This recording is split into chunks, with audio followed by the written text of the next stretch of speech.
Hi everyone, my name is Emma and I'm here just to talk you through this particular lesson over a week, so Monday to Friday. Um, this is on, as you can see, The Strange Case of Dr. Jekyll and Mr. Hyde. At the top, we've got a nice banner where you can, depict the actual text that you are studying, which you can change here. This is just one that I've put for now, just for the sake of example. The LO for this particular week is really to look at the most important social and historical contextual information. This is the kind of overriding objective.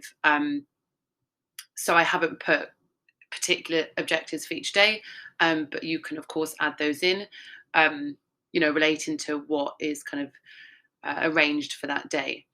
But this is the, overriding kind of pressing LO that does have relevancy to each lesson, regardless, even if the social and historical context itself is different. So as we can see, going down, you've got these kind of basic things at the start, which you can edit, remove, keep, but they're just some key things to have. What I really wanted to achieve with this lesson was for the students to feel empowered with knowledge on the novel's context. There's obviously quite a few important pieces of social and historical context, and to some degree, you could go on and on with it. But I've chosen to focus mainly on Victorian values, some of Freud's psychoanalysis, and science and Darwinism. So that is by no means all of it, but for this week, that is the kind of overview. I think students really enjoy learning about context because it just puts it kind of into frame, and really lets them imagine and kind of get into that headspace or of that particular time period. So I think it's really important to do that groundwork in the beginning before getting into the text. I think it's a great text to teach. I really enjoy teaching it personally, and Sutori is a really flexible platform whereby you can embed lots of different types of resources, and just make it very interactive and easy for students and teachers to use.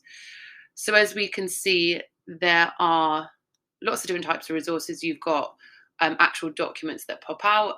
Some are just kind of information based, and some are information based with questions or with activities attached on them. You've also got quizzes just for some kind of quick assessment. Some did you know, just to spark some conversation and really accelerate that curiosity. You've also got resources like images, video, and it's just really versatile. So I really enjoyed, making this week's worth of lessons, simply because I knew kind of how flexible I could really be.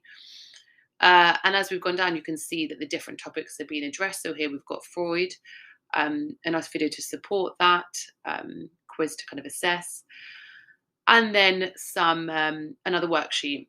So I believe that on most days there is a worksheet attached.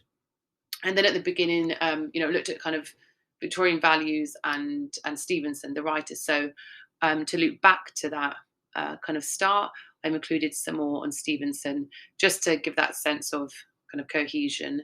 And, of course, it's always worth recapping and going over information. And at the end, I've also added a self-assessment sheet. So something that you can, look over and really understand what was, perhaps well understood, or where there may be gaps in learning. So it can be, a really useful device to then help shape future lessons. So overall, it's all about context. And, at the end again, the kind of homework, the final piece, you could make this into maybe a project and extend it. But for now, it's just a piece of audio that the students can do, nice and interactive, and allows them to really kind of show off what they have hopefully learnt over the course of the week. So as you can see, it's all about context. And as I said at the start, it focuses on a few key things, because you'll see that in other lessons following from this, there is, of course, kind of more context to do.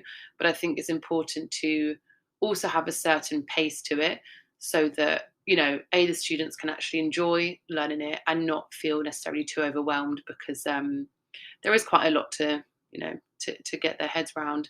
And I think that when it comes to teaching the text and pairing the two, students will hopefully enjoy it more and, you know, make those contextual links.